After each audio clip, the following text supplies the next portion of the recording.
A vida nas grandes cidades sempre foi marcada por uma intensa mobilidade das pessoas. A industrialização e a urbanização foram processos simultâneos que modificaram radicalmente os nossos modos de vida. Mas, ao longo do século XX, muita coisa mudou. Primeiro, essa industrialização teve um aspecto concentrador e impulsionou o que se convencionou chamar de êxodo rural. Grandes volumes de pessoas migraram das áreas rurais para as áreas urbanas na busca por empregos industriais e todo o conjunto de serviços e urbanidades associados.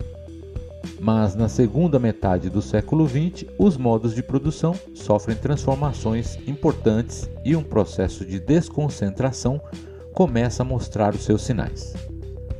No que se refere aos fluxos populacionais no Brasil, o final do século passado já mostra um processo de urbanização bem avançado, com a população predominantemente urbana. Os fluxos rural-urbano perdem sua importância e novos processos começam a se mostrar mais relevantes. Os fluxos migratórios de longa distância, particularmente os do Nordeste para o Sudeste, começam a diminuir o seu ímpeto, apesar de ainda serem muito importantes.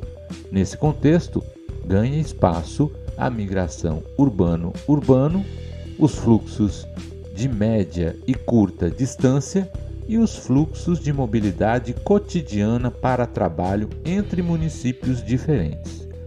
Esse último é o tema do episódio de hoje. Vamos falar um pouco sobre a mobilidade pendular. Depois da vinheta.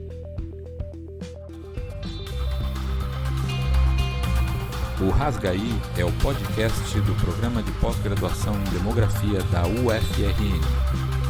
Aqui falamos sobre demografia, estudos de população e ciência em geral. Rasgaí.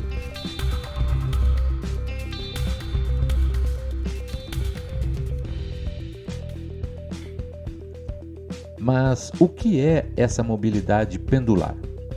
Ela se diferencia da migração, pois migrar envolve a necessidade de mudança de endereço entre recortes político-administrativos distintos. No caso da mobilidade pendular, o deslocamento é justamente aquele onde a pessoa mora em uma cidade, mas vai cotidianamente ou com frequência regular, a cada 2 dias, semanalmente, etc., trabalhar em outro município. Há na literatura algumas referências ao termo migração pendular. Entretanto, conceitualmente, o mais correto seria mobilidade pendular ou simplesmente pendularidade. Mas independente do termo usado, o que sabemos é que esses deslocamentos são importantes para o planejamento urbano, regional e para as demandas de serviços.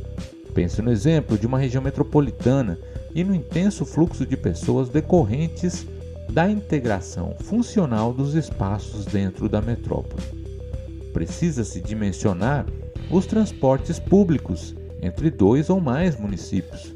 Parte dos serviços de educação e saúde são compartilhados. Existem as atividades de comércio, compras, etc. Enfim, quando essa mobilidade é intensa, tudo precisaria ser pensado integradamente e de modo intermunicipal. As regiões metropolitanas foram criadas, entre outras coisas, por essa razão. Mas será que esses movimentos são exclusividade de regiões metropolitanas? Como e quais são as tendências desses movimentos pendulares nos últimos anos?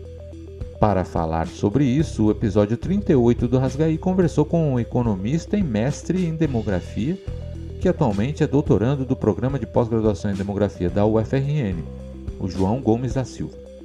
Ele defendeu sua dissertação de mestrado aqui no PPG-DEM com a pesquisa sobre essas questões e, derivado da sua pesquisa, acaba de publicar o artigo Perfil da Mobilidade Laboral Inter- e Intramunicipal no Brasil nos anos de 2000 e 2010. Seja bem-vindo ao Rasgaí, João.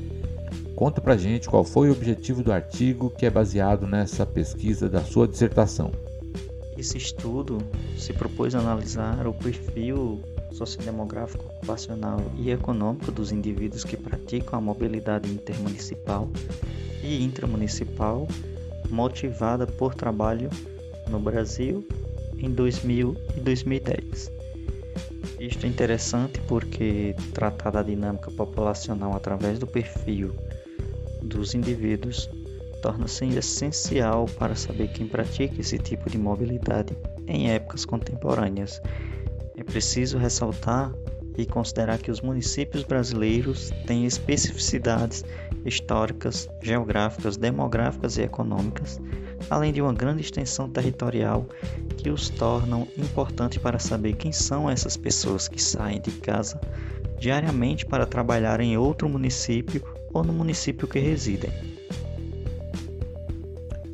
E o que é essa mobilidade laboral inter e intramunicipal? Explica para a gente o que isso significa.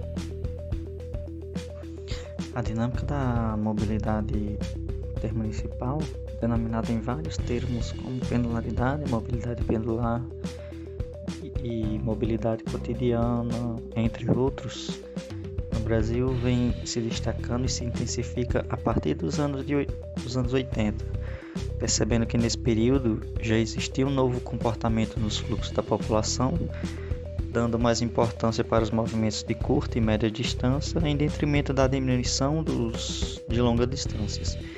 Isso tem como influência o processo de urbanização e metropolização, juntamente com a intensificação da migração interestadual, vis-à-vis ao aumento da migração intrarregional. Então, se referindo a essa questão da mobilidade em âmbito nacional, a dinâmica dos processos dos deslocamentos que estão motivados por trabalho são interpretados como sendo um componente que faz parte do processo que fornece mão de obra para suprir as necessidades do capital, digamos assim, pois considerado que a força de trabalho que dá suporte à dinamização do mercado de trabalho. Os fluxos populacionais no Brasil vêm se reconfigurando, com as pessoas percorrendo cada vez mais espaços menores entre os municípios relativamente próximos. E, em termos conceituais, considerou-se aqui nesse estudo a mobilidade intermunicipal, os movimentos espaciais que os indivíduos realizam para fora do município que reside, tanto em 2000 quanto em 2010, e para a mobilidade intramunicipal, refere-se ao deslocamento cotidiano que os trabalhadores realizam dentro do próprio município de residência. E como você desenvolveu as análises? Foi utilizado a análise de regressão logística, que é aplicada aos microdados das amostras dos censos demográficos de 2000 e 2010, direcionadas para aquelas categorias de pessoas inseridas na mobilidade por motivo de trabalho. Então, a função de ligação logística utilizada para apresentar a condição associada à relação da chance de acontecer a mobilidade intermunicipal em detrimento da mobilidade intramunicipal está para mostrar se há uma relação direta entre essas duas condições. Agora fala pra gente sobre os resultados. Quais foram os destaques no perfil das pessoas que trabalham em municípios diferentes de onde residem, no caso do Brasil?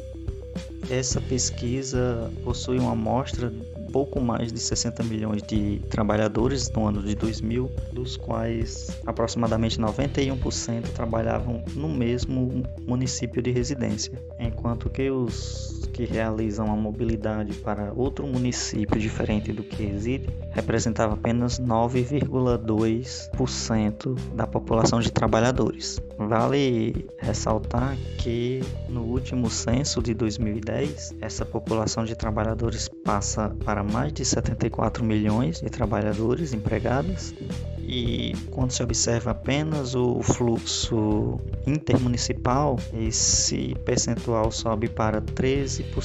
Então, em 2000, a mobilidade intermunicipal representava 9,2% da população de trabalhadores, e em 2010 aumentou para 13%.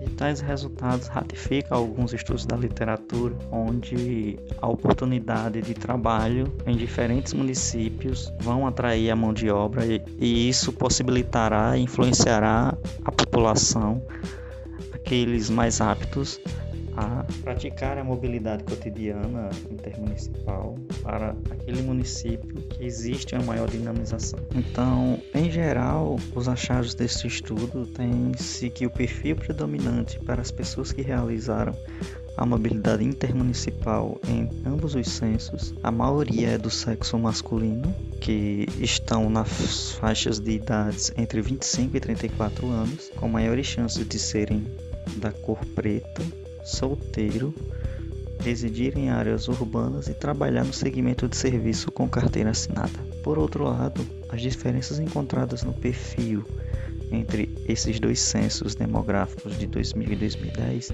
se refere ao aumento na escolaridade, além da chance de aumentar a mobilidade na região Nordeste em relação às demais regiões do país, sobretudo nas localidades não metropolitanas, bem como a chance desses trabalhadores intermunicipais receberem salários maiores quando comparados aos que permanecem no município de residência. Entender esses perfis nos ajudam a analisar como a indução de políticas sociais podem influenciar nos modos de vida da população. Interessante quando você comenta que uma região onde essa mobilidade aumentou durante a década de 2000 foi o Nordeste. Que outros aspectos você poderia destacar como contribuições do estudo? As principais contribuições dessa pesquisa se refere a demonstrar como a população empregada no Brasil tem se comportado em termos dos deslocamentos diários, ajudando a perceber a dinâmica da distribuição de recursos econômicos no país, onde essa dinâmica de certa forma está associada e influenciada pelas mudanças sociais, econômicas e demográficas no país, por meio do crescimento econômico, geração de postos de trabalho de maneiras desconcentradas dos grandes centros, bem como a melhora na educação do trabalhador. Com isso, os trabalhadores que, em outro contexto, poderiam ser potenciais migrantes de longa distância, passaram a se deslocar dentro do próprio estado, entre os municípios, ao invés de migrar para outros estados por razões de trabalho. Então, diante do constatado nesses resultados, pode-se inferir que a mobilidade intermunicipal motivada por trabalho está cada vez mais presente em áreas não metropolitanas do país, mostrando que as grandes metrópoles estão perdendo, em certa medida, o caráter atrativo, e esse tipo de mobilidade não é somente tipo de áreas metropolitanas, mas se espalha pelos diferentes territórios do país, atingindo cidades interioranas, metrópoles distantes da faixa litorânea e a região Nordeste. Contudo, mediante as observações nesse estudo sobre as mudanças no comportamento desses fluxos, seria importante averiguar em estudos futuros as especificidades da interiorização da mobilidade cotidiana. Outro aspecto interessante nesse trabalho, nessa pesquisa, seria a questão da intensificação da mobilidade no interior do Brasil, que a referida pesquisa mostra. E isso revela a hipótese levantada por outros estudos no que diz respeito à população ter se deslocado cada vez mais em distâncias menores nos tempos mais recentes. Além disso, esse estudo mostrou que as áreas litorâneas e com maiores concentrações de investimentos no país têm arrefecido a intensidade desse tipo de mobilidade entre os anos de 2000 e 2010. Então, para mostrar o comportamento da classe trabalhadora diante da mobilidade espacial da atividade econômica e oportunidades de trabalho em relação a outras regiões, como também tratar da dinâmica populacional através dos indivíduos, do perfil dos indivíduos, né?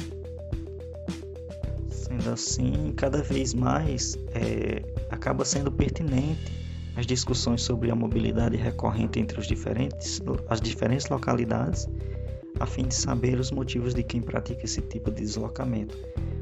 Haja vista que essa dinâmica é a tendência dos movimentos populacionais no país em períodos mais recentes. Muito obrigado, João. Parabéns pela sua pesquisa e pela publicação. Entender esses movimentos populacionais é fundamental para planejar as políticas públicas e se torna mais relevante ainda nos contextos fora de regiões metropolitanas e particularmente nas regiões com menos capacidade de articular planos regionais de desenvolvimento. Como você disse, as tendências apontam mudanças no perfil e nos contextos regionais. O que veremos no futuro parece desenhar por novos desafios descentralizados e uma mobilidade cada vez maior de pessoas. Você analisou o contexto da mobilidade para o trabalho, mas sabemos que, junto ao trabalho, temos diversos fluxos simultâneos de atendimento de serviços, comércios, bancários, como é o caso dos pequenos municípios no interior do país, sem esse tipo de serviço e que mensalmente apresentam um volume importante de deslocamentos populacionais. Enfim, é um campo de estudos muito importante do ponto de vista de diversas áreas de conhecimento e mostra a necessidade dessa perspectiva interdisciplinar.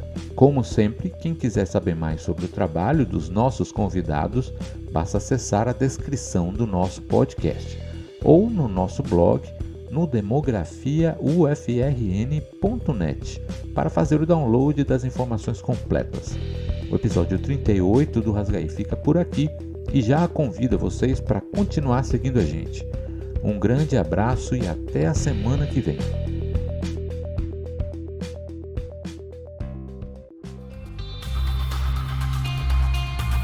O Rasgaí é o podcast do programa de pós-graduação em demografia da UFRN. Aqui falamos sobre demografia, estudos de população e ciência em geral. Rasgaí.